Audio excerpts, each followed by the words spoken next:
মাননীয় স্পিকার, কেন যেন অপ্রিয় বিষয়গুলো আমার ভাগেই আসে। গতকাল টিআইবি একটি রিপোর্ট দিয়েছে। সেই রিপোর্টে বলা হচ্ছে সরকারের 100 দিনে 605টি খুন।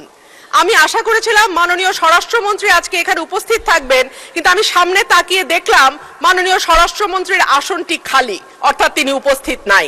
কি আর করা, তার অনুপস্থিতিতেই বলি। সরকারের প্রথম 100 দিনে দেশে হত্যা, অপহরণ সহ বিভিন্ন অপরাধে উদ্বেগজনক হারে ঘটেছে বলে দাবি করছে ট্রান্সপারেন্সি ইন্টারন্যাশনাল বাংলাদেশ। এই সময় দেশে 605টি খুন, 196টি অপহরণের ঘটনা ঘটেছে বলে জানায় সংস্থাটি।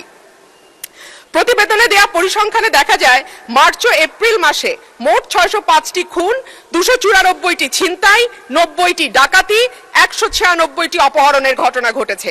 একই সময় পুলিশের উপর হামলার ঘটনা ঘটেছে 129টি, চুরির ঘটনা 2214টি। এছাড়া নারী ও শিশু নির্যাতনের ঘটনা ছিল 3496টি। আলোচিত সময় ধর্ষণের শিকার হয়েছে 78 থেকে 102 জন, গণধর্ষণের শিকার 30 থেকে 36 এবং ধর্ষণের শিকার শিশুর সংখ্যা 49 থেকে 71 জন। মাননীয় স্পিকার, আমাদের এই পরিসংখ্যানটি স্পষ্ট করে দেয় বাংলাদেশে গত 3 মাসে আইন শৃঙ্খলা পরিস্থিতির অবস্থা কি।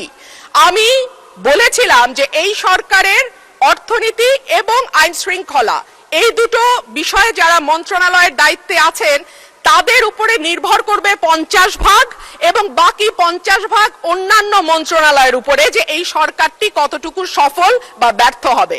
আজকে মাননীয় স্বরাষ্ট্রমন্ত্রী সংসদে উপস্থিত থাকলে আমার পক্ষে সহজ হতো আরো স্পষ্ট করে বলা যে এই সরকারের সফলতার 50 ভাগ দায় অর্থ এবং স্বরাষ্ট্রমন্ত্রীর উপর নির্ভর করে।